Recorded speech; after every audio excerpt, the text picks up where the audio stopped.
Assalamualaikum warahmatullahi wabarakatuh. Jangan lupa bersyalawat kepada baginda Nabi Muhammad Shallallahu alaihi wasallam. Pernahkah kalian mendengar kisah nyata? Seorang satpam sederhana dari Indonesia justru menikahi pemilik perusahaan besar di negeri Arab. Kisah ini bukan sekadar cinta, ini tentang takdir, kejujuran, dan keberanian seorang lelaki menjaga kehormatan dalam sunyi. Dengarkan kisah ini sampai akhir, karena kisah ini bisa membuka mata hati siapa saja. Raka menatap langit Riyadh yang kelabu, ditemani udara yang lebih dingin dari biasanya. Malam itu, angin gurun membawa aroma basah dari hujan tipis yang mulai turun. Jam dinding di pos jaga menunjukkan pukul 22.16. Ia baru 2 bulan bekerja sebagai satpam malam di perusahaan Al-Rahmah Group. Perusahaan itu megah, gedungnya tinggi, penuh kaca berkilau. Tapi yang dijaga Raka bukan hanya pintu masuk, melainkan rasa percaya diri yang mulai pudar sejak ia merantau jauh dari tanah Sunda. Tiba-tiba, suara rem mobil yang nyaring membuyarkan lamunannya. Sebuah mobil sedan hitam berhenti mendadak di depan gerbang. Lampu sorotnya menyilaukan mata, membuat Raka sempat ragu untuk mendekat. Tapi sebagai satpam, ia tak bisa tinggal diam. Ia berjalan cepat, jas hujannya basah oleh rintik. Buka gerbangnya cepat. Suara wanita terdengar dari dalam mobil. Namun saat kaca jendela itu turun, Raka seketika membeku. Di baliknya duduk seorang wanita muda, wajahnya tegas namun matanya sembab, seperti habis menangis. Meski riasannya mahal, tak bisa menyembunyikan luka yang tampak di pandangan matanya.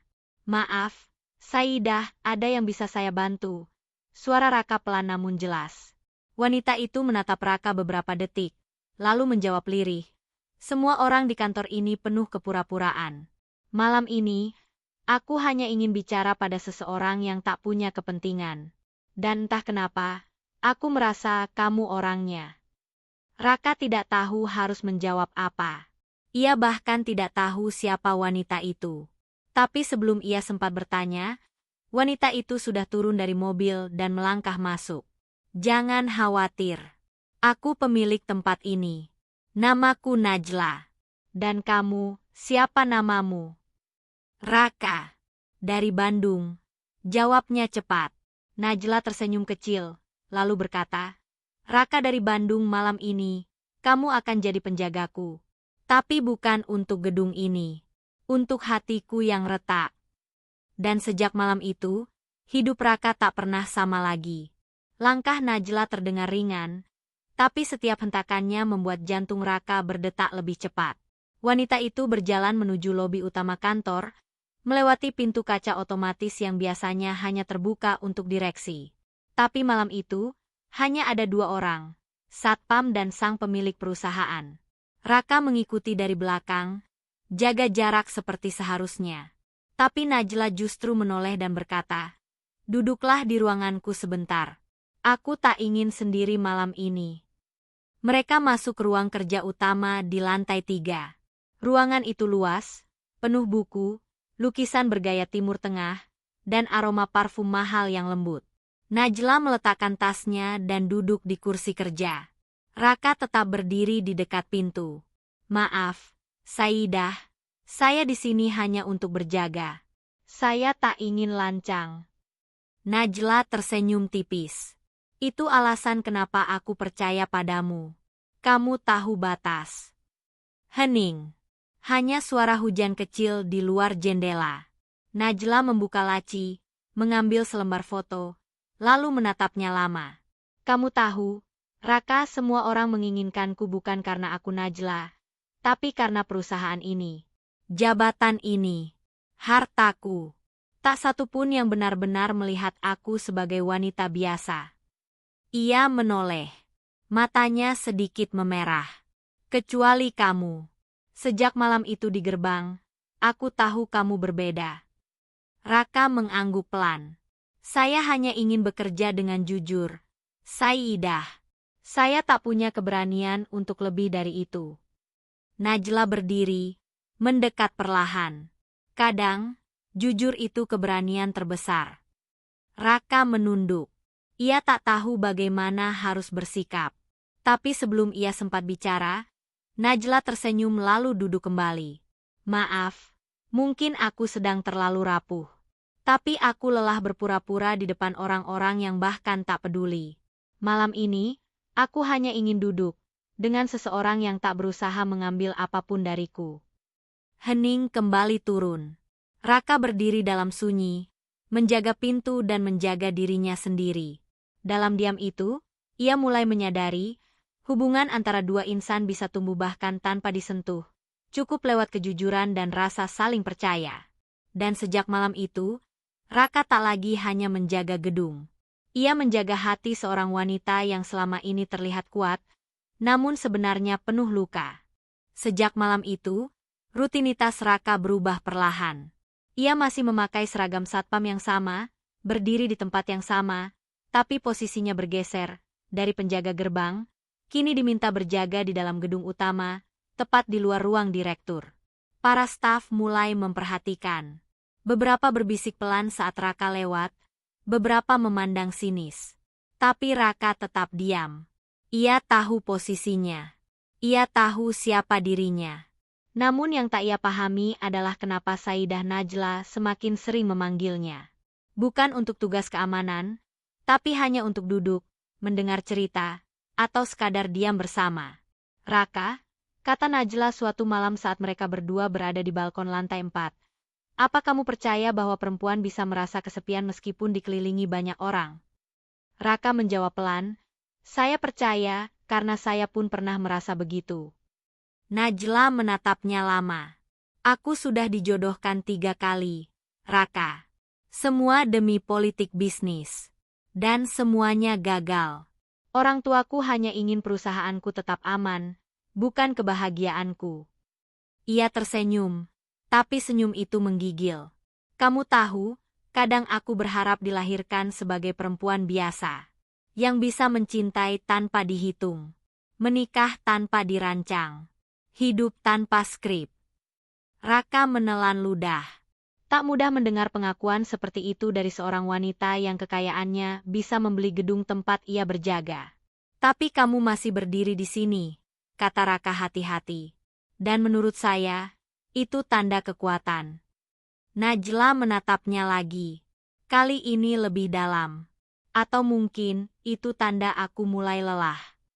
Sejak saat itu, Raka melihat sisi lain dari Najla. Bukan hanya direktur tangguh yang disegani, tapi wanita yang tengah berjuang dengan luka batin yang tak terlihat. Raka tak pernah mencampuri urusan pribadi, tapi hatinya mulai berubah.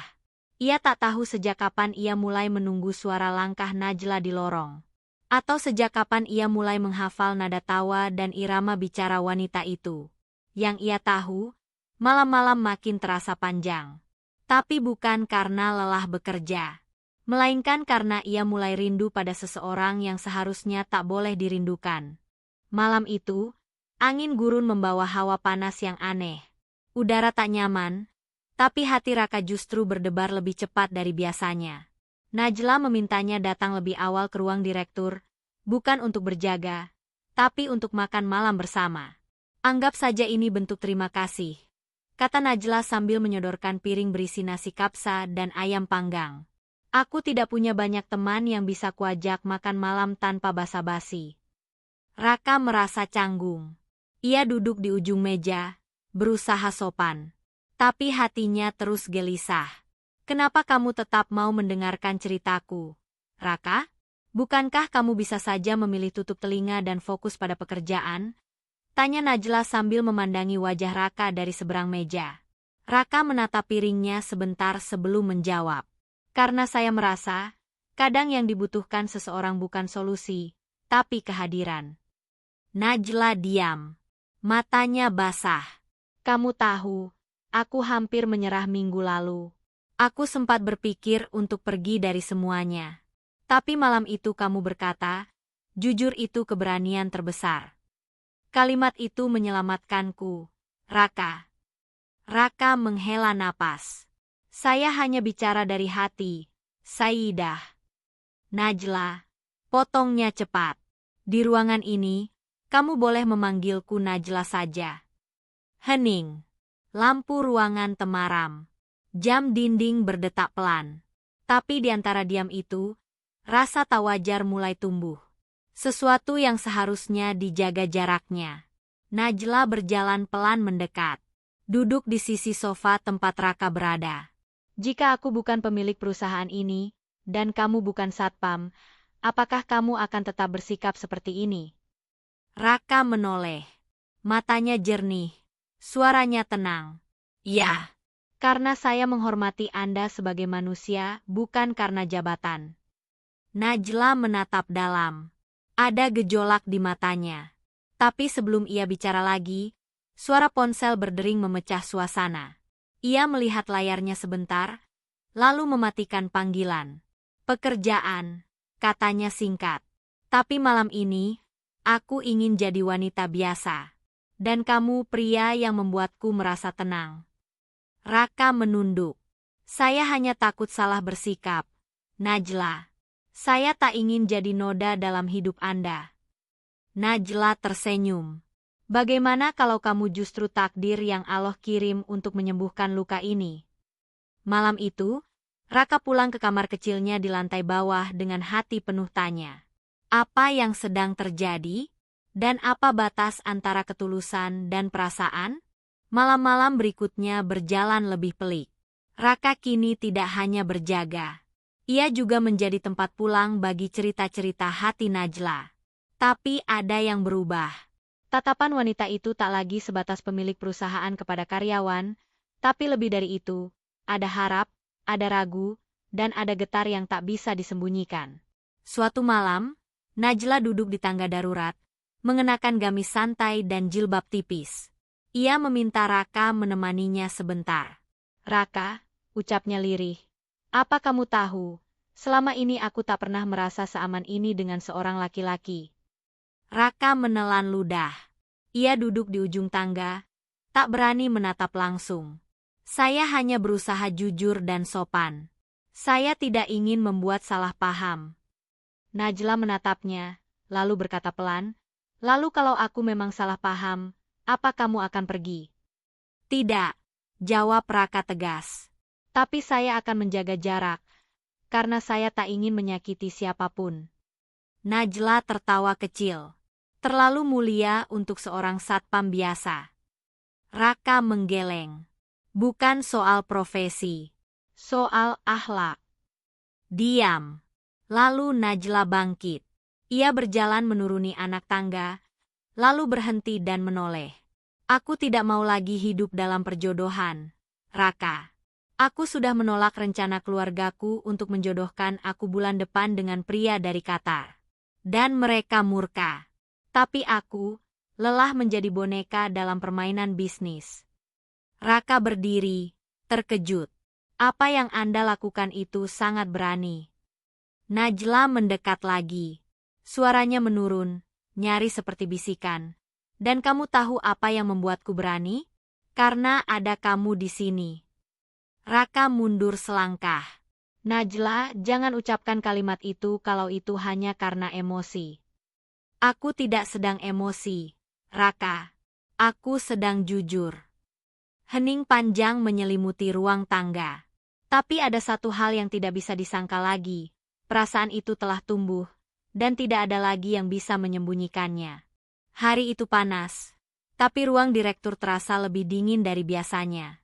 Najla mengenakan abaya hitam elegan, riasan minimal, dan wajah yang terlihat lebih serius daripada biasanya. Ia duduk di balik meja kerjanya, sementara Raka berdiri di dekat rak buku, menunggu instruksi. Duduklah, Raka, ucapnya tenang. Raka menurut, duduk dengan punggung tegak, mata menunduk. Jantungnya berdebar. Ia tahu, sesuatu yang besar akan terjadi. Aku sudah bicara dengan keluargaku, kata Najla pelan. Tentang kamu. Raka langsung menoleh. Tentang saya, Saidah. Najla, koreksinya, lembut tapi tegas. Aku bilang ke mereka, aku tidak akan menikah dengan siapapun, kecuali dengan pria yang kupilih sendiri. Dan aku memilih kamu. Dunia seolah berhenti sejenak. Raka mematung. Napasnya tertahan. Maafkan saya, Tapi, apakah ini ujian? Tanya Raka pelan, nyaris tak terdengar. Najla tersenyum, tapi senyum itu penuh luka. Ujian terbesarku adalah memutuskan mencintai seseorang bukan dari kasta yang sama. Dan itu bukan hal yang biasa di keluargaku. Raka menunduk. Saya hanya pria dari Bandung, anak petani, bekerja di sini karena ingin bantu keluarga. Saya tidak pantas untuk Anda. Najla berdiri, berjalan mendekat, lalu duduk di depannya. Raka, yang membuatmu pantas bukan asalmu, tapi bagaimana kamu memperlakukan orang. Kamu jujur, kamu menjaga aku, bahkan saat kamu bisa saja memanfaatkanku. Saya takut, Najla. Dunia Anda terlalu tinggi untuk saya jangkau. Dan saya tak ingin menjadi bahan cemoohan. Kalau kamu takut, biar aku yang melindungi kamu kali ini. Raka menggenggam kedua tangannya, mencoba menenangkan diri. Dalam hatinya, ia ingin berkata, ya, tapi pikirannya terjebak dalam ketakutan akan perbedaan dunia yang begitu lebar. Najla lalu membuka tasnya, mengambil sebuah kotak kecil. Di dalamnya, bukan cincin berlian, tapi cincin perak sederhana. Ini bukan lamaran resmi. Tapi jika kamu bersedia, kita bisa menikah secara sederhana, tanpa pesta, tanpa kemewahan. Cukup kita berdua. Dan Allah sebagai saksi. Air mata Raka hampir jatuh. Dalam hidupnya, tak pernah ia membayangkan akan tiba di titik ini. Dan malam itu, untuk pertama kalinya sang satpam dari Bandung tak hanya menjaga gedung besar di Arab, tapi mulai menjaga hati seorang wanita yang memilihnya, bukan karena status tapi karena cinta. Hari itu, langit jeda mendung, seolah ikut menyembunyikan sesuatu dari dunia. Di dalam sebuah ruangan kecil di masjid dekat pelabuhan tua, dua saksi duduk bersila. Seorang syekh tua duduk di tengah, membuka lembaran kitab, lalu menatap kedua mempelai yang duduk berhadapan. Najla mengenakan jilbab putih polos. Wajahnya bersinar, tapi matanya penuh kerendahan. Di sisinya, Raka mengenakan gamis abu-abu pinjaman dari teman sekamarnya. Tangannya bergetar, tapi hatinya mantap. Kabiltu nikahaha bima tazawajtani bih. Ucap Raka dengan suara pelan tapi tegas. Dan dengan kalimat itu, dunia mereka berubah. Tak ada pesta, tak ada undangan. Hanya akad yang disaksikan langit dan malaikat. Tapi di hati keduanya, itu adalah hari paling suci. Setelah ijab kabul selesai, Najla menatap Raka dengan mata basah. Aku bukan lagi direkturmu. Aku istrimu sekarang. Raka membalas tatapan itu dengan senyum malu. Dan saya akan tetap menjagamu, bukan karena pekerjaan, tapi karena cinta. Hari-hari setelahnya berjalan diam-diam. Di kantor, mereka menjaga batas. Hanya Najla dan Raka, serta satu orang staf kepercayaannya yang tahu status mereka sebenarnya. Mereka tidak tinggal serumah. Raka masih di kamar satpam, Najla masih di villa besar tempat ia dibesarkan. Namun setiap malam Jumat, mereka bertemu di tempat rahasia. Bukan untuk pelukan, bukan untuk kemewahan, tapi untuk berbicara, berbagi rindu, dan merajut kekuatan. Sampai suatu hari, seorang pria tua datang ke kantor. Dialah ayah Najla. Ia berdiri di depan meja kerja anaknya dengan tatapan yang sulit ditebak. Aku dengar, kamu sudah menikah secara diam-diam. Najla mengangkat dagu. Ya, Abi, aku memilihnya. Laki-laki itu menatap Raka yang berdiri di sudut ruangan. Wajahnya keras, tapi matanya tak menyembunyikan rasa hormat. Kamu anak petani? Tanyanya pada Raka. Raka mengangguk. Dari Bandung. Sang ayah menarik napas panjang. Aku tidak bisa menolak takdir. Jika Allah yang menyatukan, maka aku yang harus belajar menerima. Hari itu, tidak ada peluk hangat. Tapi untuk Najla dan Raka, itu cukup. Karena restu itu adalah pintu, dan mereka telah berdiri di ambangnya. Kini, cinta mereka tak lagi sembunyi. Dunia tahu. Tapi yang lebih penting, langit telah mencatat. bahwa cinta bisa hadir di antara dua dunia jika keduanya mau merendah untuk saling mengangkat.